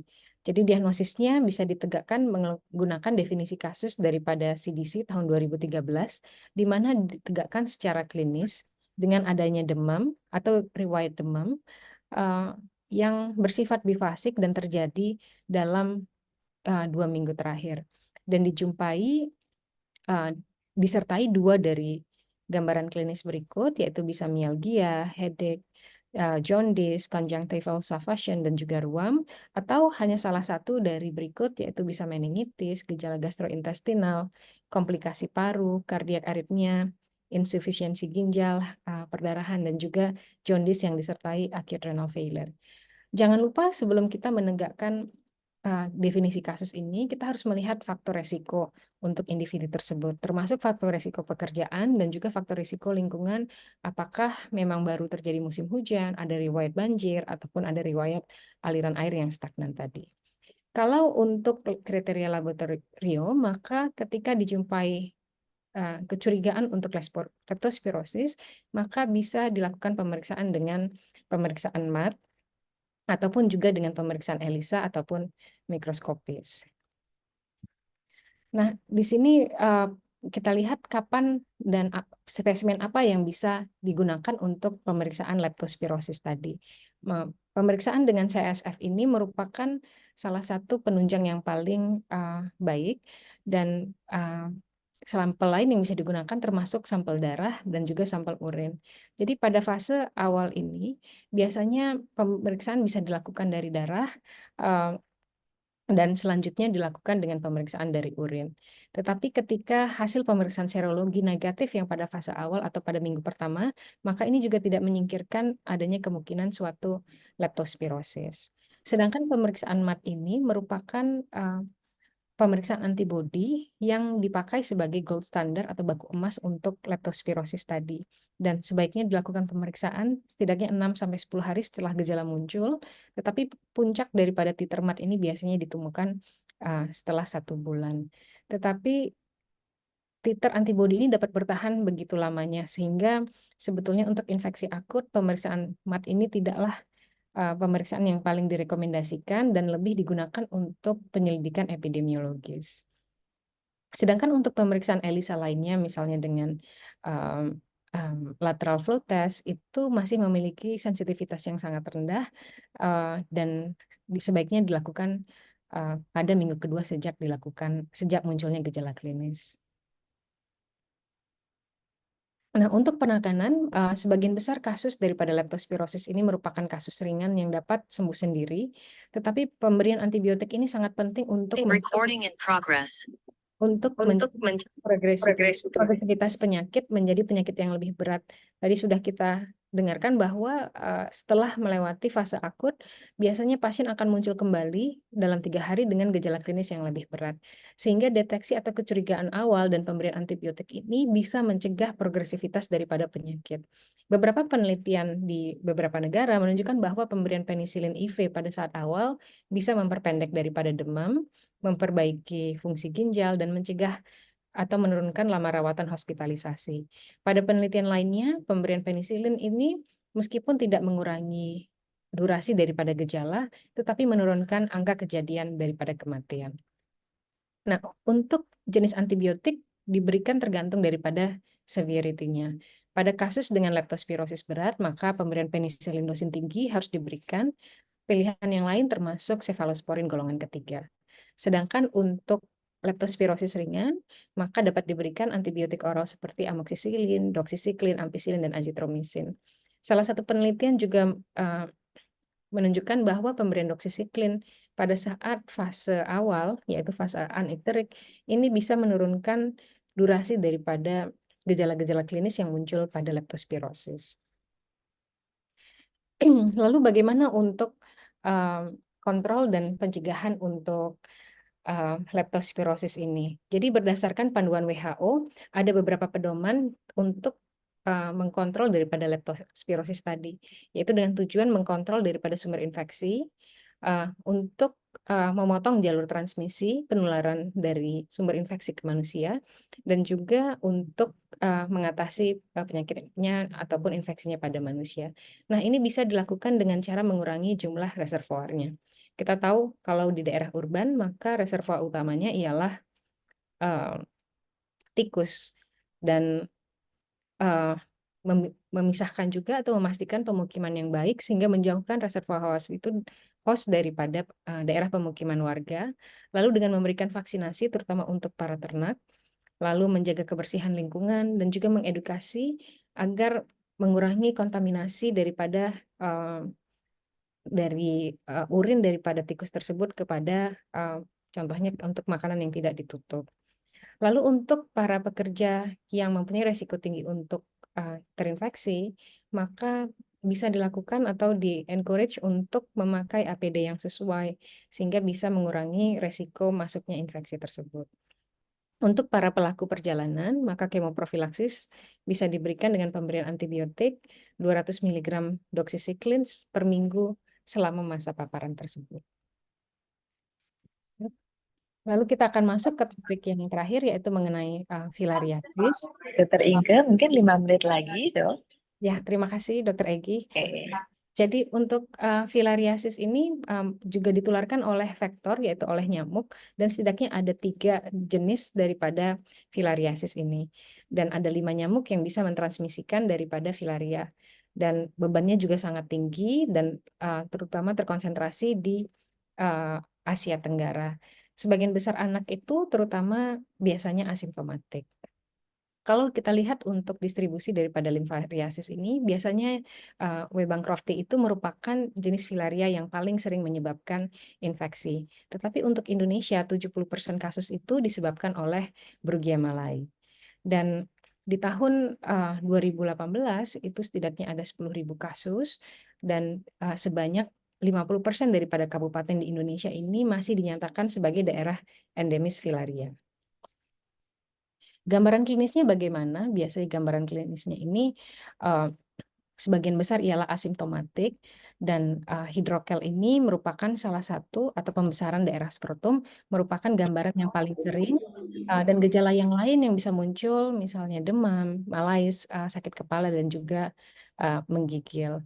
Pembukakan juga bisa terjadi hanya pada salah satu ekstremitas dan bisa disertai adanya dengan garis-garis merah yang sangat nyeri. Dan nyeri pada daerah genital juga merupakan salah satu tanda untuk filariasis ini. Untuk tropical pulmonary eosinophilia ini juga merupakan salah satu tanda daripada filariasis dengan gejala yang menyerupai asma, penyakit paru, dan juga disertai dengan kadar eosinophilia tadi. Untuk diagnosisnya yang paling sering ialah dengan pengambilan darah dan juga bisa dengan pemeriksaan serologi. Untuk pemeriksaan darah ini dianjurkan dilakukan di atas jam 8 malam karena pada jam tersebutlah terutama mikrofilarianya bersirkulasi. Tetapi karena sensitivitasnya yang rendah, maka pemeriksaan tidak bisa dilakukan hanya 1 kali dan sebaiknya diulang selama 3 hari. Untuk pemeriksaan USG pada daerah skrotal juga direkomendasikan untuk mendeteksi daripada filariasis ini. Untuk tata laksana sebetulnya ada 3 obat ya yang direkomendasikan, bisa dengan DEC atau diethil carbamazine, kombinasi daripada ivermectin, albendazole dan DEC, dan juga dengan doxycycline, dan juga pada kasus-kasus yang berat rekomendasi dengan operasi ataupun juga dengan thermal treatment. Dan untuk kontrol daripada filariasis ini sebetulnya di tahun 2000 sudah dimulai atau dicanangkan global program to eliminate lymphatic filariasis dengan 2 fokus, yaitu yang pertama dengan mass drug administration untuk menginterupsi daripada transmisi tersebut. Dan yang kedua ialah untuk penanganan kasus-kasus yang sudah terjadi. Dan di Indonesia MDA ini sudah dilakukan di 28 kabupaten, di mana dengan pemberian 2 kombinasi yaitu DEC dan juga dengan albendazole, tetapi ada beberapa 4 kabupaten kota di mana diberikan DEC, albendazole dan juga ivermectin. Di Indonesia juga ada namanya bulan eliminasi kaki gajah, yaitu dilakukan setiap bulan Oktober, dan kegiatan daripada MDA ini harus dilakukan berturut-turut selama 5 tahun dengan melakukan kombinasi obat tersebut, dan memang di Indonesia saat ini masih 2 kombinasi obat yang diberikan tadi. Dan usaha pencegahan lainnya supaya sambil menunggu keberhasilan daripada proses eliminasi filariasis ini, maka masyarakat harus diedukasi mengenai penularan tersebut, termasuk memakai kelambu ya, supaya jangan sampai terinfeksi, memakai sama seperti malaria mungkin, memakai pakaian yang menutupi sehingga tidak tergigit nyamuk, menggunakan repellent, dan juga adanya ini ya di jendela dengan dipasangnya wire mesh. Jadi untuk kesimpulan dari paparan yang kedua, NTD ini juga masih menjadi masalah yang utama. Jadi meskipun berbagai penyakit infeksi semakin berhasil dikontrol, tetapi NTD ini masih sangat jauh sekali. Dan ada kemungkinan untuk terjadi emergence dan re-emergence dari penyakit-penyakit yang memang sebetulnya sudah terneglect. Dan strategi yang baru dengan integrasi menggunakan One Health dan juga bekerja sama dengan para stakeholders ini sangat diperlukan untuk memastikan kita bisa mengkontrol NTD dengan baik. Baik, terima kasih Dr. Egy, mohon maaf atas waktunya yang sangat banyak. Saya kembalikan kepada moderator.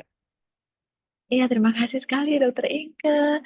Gak apa-apa, saya tuh sebenarnya ini saya sudah sampaikan tadi ke Mbak Risma, ini kita unlimited saya bilang gitu. Jangan sampai Secapeknya Dokter Inke aja. Ya, tapi alhamdulillah sudah selesai dan kita ke sesi diskusi dan tanya jawab. Silakan Bapak Ibu, adik-adik mahasiswa, silakan kita gunakan waktu waktu sekarang untuk bisa berdiskusi dan tanya jawab ya. Silakan, monggo. Dapat raise hand saja atau kalau memang bisa juga dituliskan di chat box. Silakan. Mudah-mudahan sudah jelas semua, Dr. Egi. Udah ada Dr. Egi yang ini banyak penjelasannya selama ini. Ya ini sekali sangat mencerahkan.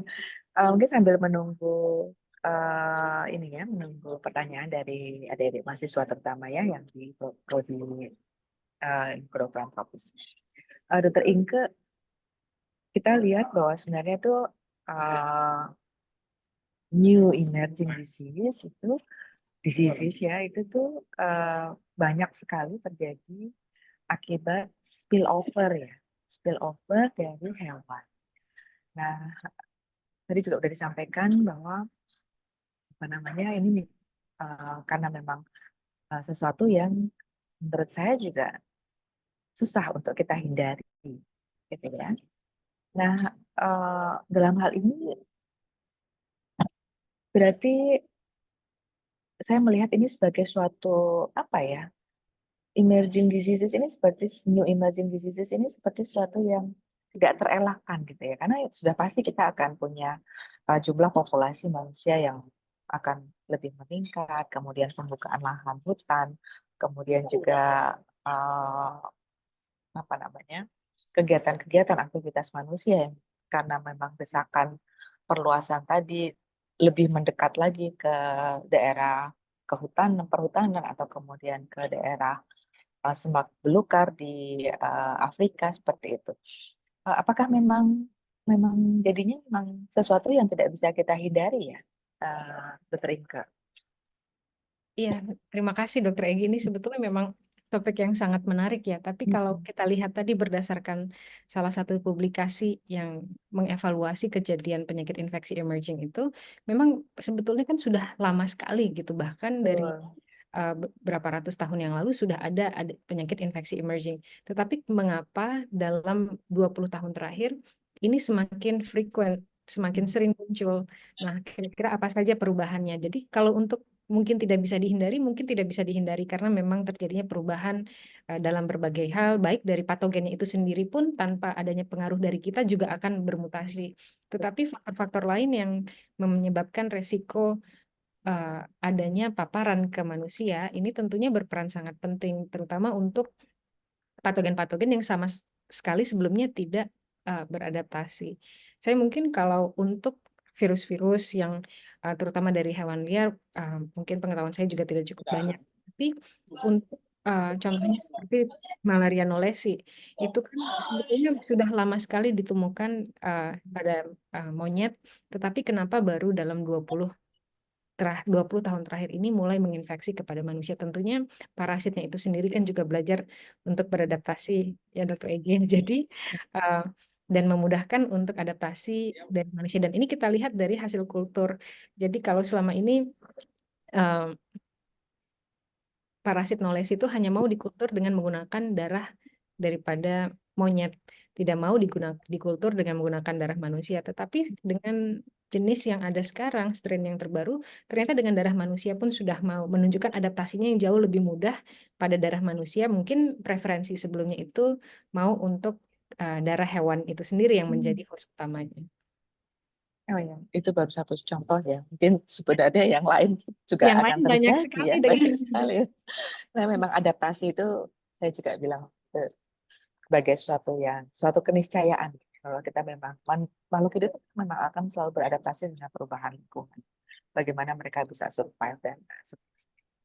Oke, ini ada satu pertanyaan dari Anita Sofia di chat box. Izin bertanya dok, tadi saya baca apakah untuk penyakit leptospirosis ada vaksin untuk ternak?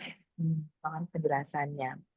Kemudian untuk pertanyaan keduanya, dan untuk pengambilan sampel filariasis, apakah sebaiknya di atas jam 10 malam atau di atas jam 8 malam sudah bisa? Dan apakah hasilnya sudah cukup baik? Itu ada dua pertanyaan, Dr. Inka. Ya, terima kasih untuk Mbak Anita. Jadi kalau untuk vaksin pada manusia sampai saat ini belum ada vaksin untuk manusia untuk leptospirosis. Tetapi untuk hewan ternak itu sudah ada vaksinnya. Tetapi mungkin untuk detailnya hewan ternak mana yang bisa divaksinasi saya pun tidak cukup mengetahui. Mungkin di sini ada tadi MC Dr. Karisma yang sebagai dokter hewan lebih mengetahui daripada saya. Mohon maaf. Lalu untuk pengambilan darah sampel filariasis memang ada yang merekomendasikan di atas jam 10 malam, tetapi rekomendasi dari WHO itu dari jam 8 malam sudah bisa dilakukan. Tetapi pemeriksaan tidak bisa satu kali, karena tadi variasi dan daripada sensitivitasnya, sehingga pemeriksaan itu harus dilakukan 3 hari berturut-turut untuk memastikan apakah memang terinfeksi atau tidak terinfeksi oleh filariasis tadi. Oke, terima kasih Dokter Inke. Tadi tuh Mbak Risma dicolek-colek sama Dokter Inke. Soalnya saya juga mau belajar gitu. Oke, ada pertanyaan dari Pak Teguh Maulana. Plasmodium knowlesi ribet ya untuk pemutusan mata rantainya.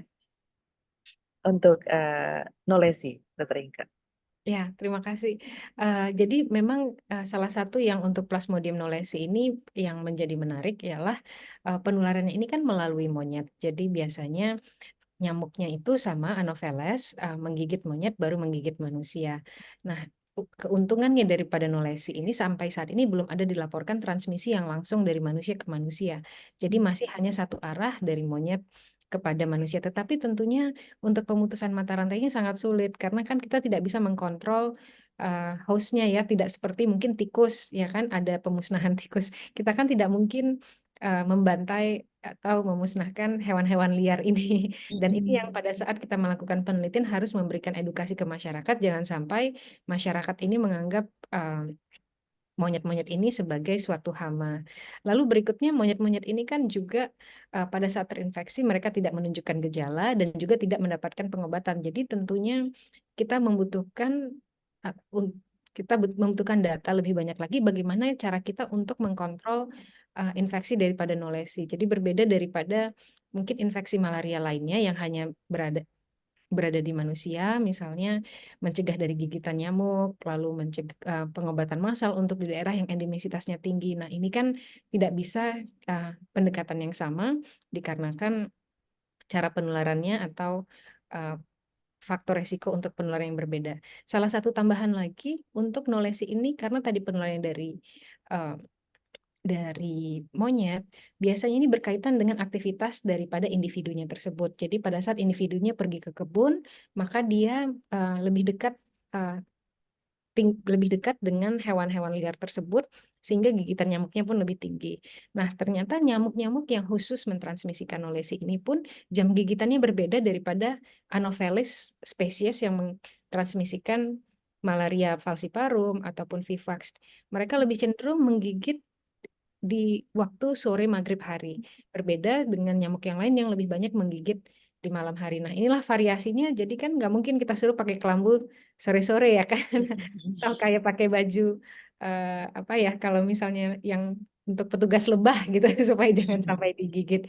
Karena faktor resikonya berbeda. Jadi memang datanya masih sangat sedikit sekali untuk mengetahui pencegahan apa yang paling baik, Pak Teguh. Terima kasih. Ya, terima kasih Dokter Inke. Ini tadi tambahan dari pertanyaan dari Pak Teguh. Untuk tingkat severity-nya, sepertinya Pak Teguh ada kasus sampai dengan harus dialisis. Ini AKI ya? Iya, Jadi AKI. Oke. Ya, jadi sama seperti malaria yang lainnya, sebetulnya falciparum, vivax, dan knowlesi ini sama-sama bisa menyebabkan kasus malaria berat. Tentunya kalau misalnya pada knowlesi ini memang tidak dikenal dengan cerebral malaria, tetapi ya tadi paling sering menyebabkan hiperbilirubinemia dan juga acute kidney injury. Jadi memang manifestasinya sedikit berbeda, tapi dikarenakan siklus hidupnya satu yang 24 jam, sehingga setiap 24 jam sel darah merah itu akan pecah dan menginvasi sel darah merah yang baru, maka akan gejala klinis yang muncul juga akan jauh lebih cepat menjadi berat dibandingkan mungkin Plasmodium vivax. Dan juga jumlah daripada merozoid yang ada, sehingga semakin banyak sel darah merah ketika pecah menginfeksi sel darah merah yang sehat tadi. Maka kasus-kasusnya itu tadi bisa menjadi sangat berat. Dan juga selain itu ada faktor daripada antigen daripada Plasmodium knowlesi ini yang menyebabkan virulensinya juga yang lebih berat dibandingkan Plasmodium lainnya. Terima Ya. kasih Pak Teguh, saya jadi penasaran ini dapat kasus dari mana ya kan? Monggo Pak Teguh bisa sharing mungkin dibuka ininya, mic-nya. Boleh, terima kasih Dokter Enggi. Ya. Saya kebetulan punya kasus satu dari Aceh Jaya kemarin yang tingkat severity-nya seperti dijelaskan oleh narasumber tadi bahwa ada gangguan pada ginjal setelah beberapa hari. Nah itu terpaksa dilakukan hemodialisis selama 3 hari. Jadi saya lihat kalau malaria benar tingkat severity-nya dia langsung kepada otak ya, dia menyerang otak. Tetapi kalau saya melihat ini cuma satu kasus yang saya dapat yang tingkat keparahannya meningkat itu adanya di ginjal. Dan itu kebetulan saya dari Universitas Syakwala Dok, dari Fakultas Kedokteran Ya Dok, di salam kenal kedokteran Dok. tropis. Salam kenal. Mohon izin, ini saya juga kami kan baru buka program kedokteran tropis Dok. Jadi baru tahun ini. Terus mungkin saya karena juga dari USU dulu, nanti mungkin saya mau kenalan sama dokter apa tadi? Sorry yang presenternya. Dokter Ike, Pak Teguh. Iya Dokter Ike. Salam kenal Dokter Ike. Ya nanti mungkin saya mau main-main ke sana. Jadi kami harus banyak belajar nih kayaknya nih.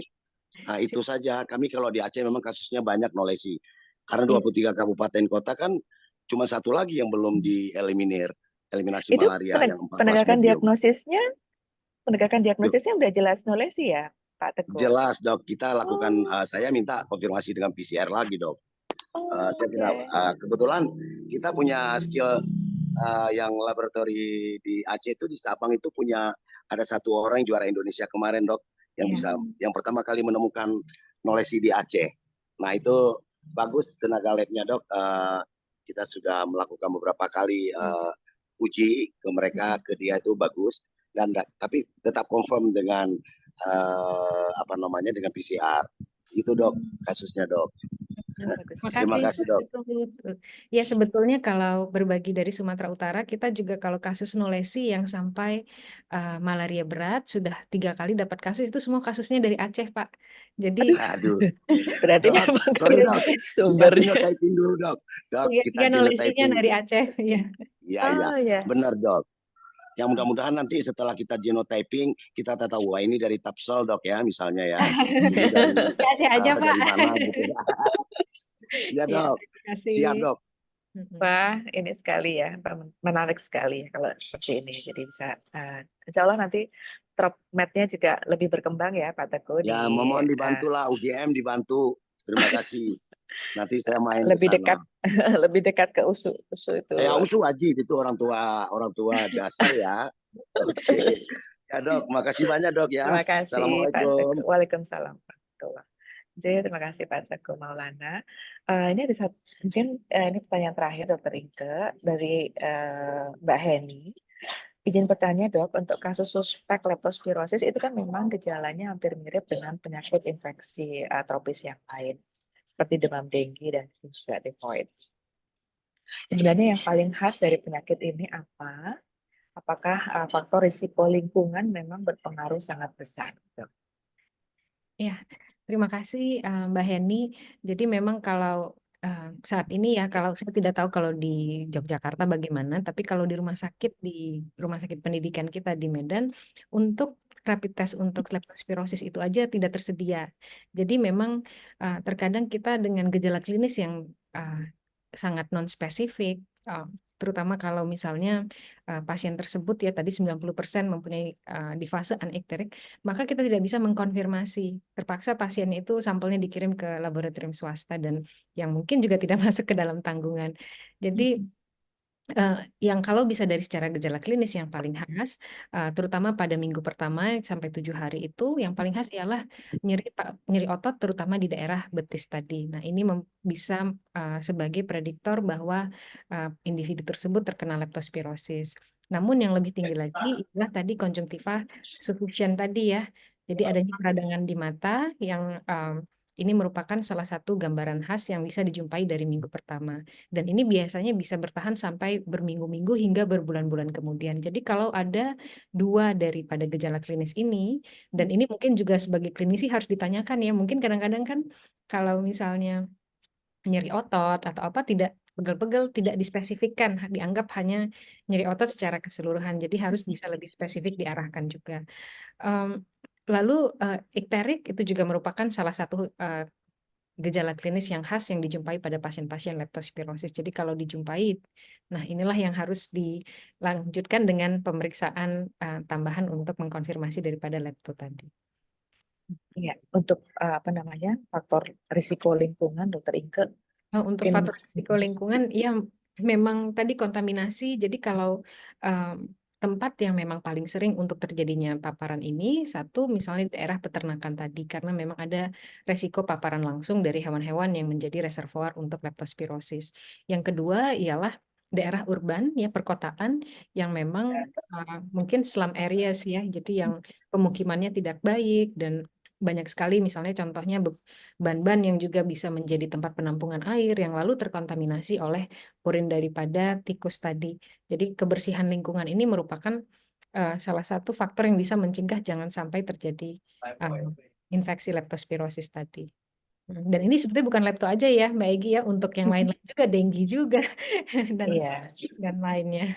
Ya, semuanya nanti arahnya pokoknya ke pencegahan banyak penyakit infeksi itu dari PHBS juga ya, dan lingkungan itu tidak bisa kita lepaskan dari keseluruhan dari pencegahan penyakit infeksi. Oke, saya pikir kalau sudah tidak ada lagi teman-teman yang lain. Oh, ada dari Mbak Risma. Oke, Mbak Risma, terima kasih untuk informasi tambahannya. Di hewan ternak sudah ada vaksin untuk leptospirosis. Ya, ternak sapi ya, kambing. Ternak intinya sudah ada ya. Dan juga untuk hewan domestik lainnya. Ya, terima kasih Mbak Risma penjelasannya. Terima kasih. Ya, Bapak Ibu, teman-teman, adik-adik mahasiswa semua, saya pikir alhamdulillah sekali kita siang hari ini sudah mendapatkan pencerahan dari Dr. Inke tentang emerging infectious disease dan juga tadi tentang leptospirosis dan juga untuk lymphatic filariasis. Terima kasih sekali Dr. Inke untuk ilmu yang sudah di-share dan kami harapkan topik kita hari ini bisa bermanfaat bagi adik-adik, terutama untuk adik-adik mahasiswa di prodi ilmu kedokteran tropis dan juga bagi siapa saja yang mengikuti kuliah umum kita hari ini. Terima kasih Dr. Inke. Saya kembalikan waktunya kepada Mbak Risma. Terima kasih banyak Dokter Egy, Dokter Inke. Mudah-mudahan Dokter Egy dan Dokter Inke masih bisa di Zoom ini karena kita akan melakukan foto online bersama tanpa mengulangi rasa hormat. Kami juga mengundang Bapak Ibu yang hadir untuk bisa menyalakan kameranya untuk kenang-kenangan di online guest lecture series persembahan dari program studi magister ilmu kedokteran tropis FKKMK UGM. Bapak Ibu yang kami hormati akan ada 3 kali pengambilan gambar. Screen capture, bukan pengambilan gambar ya, tapi capture ke layar. Kita mulai sama-sama. Yang pertama terlebih dahulu. 3, 2, 1. Baik, kita pindah ke slide yang kedua, Bapak Ibu. 3, 2, 1, cheers. Dan yang terakhir 3, 2, 1.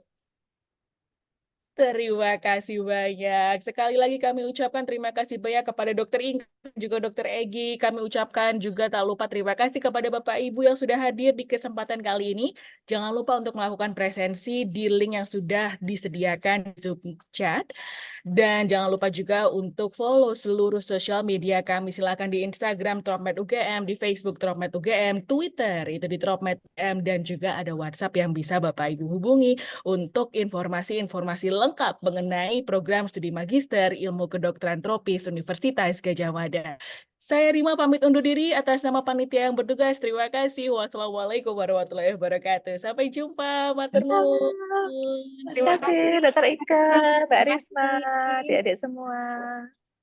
Izin live. Monggo, terima kasih banyak, Dok. Terima kasih.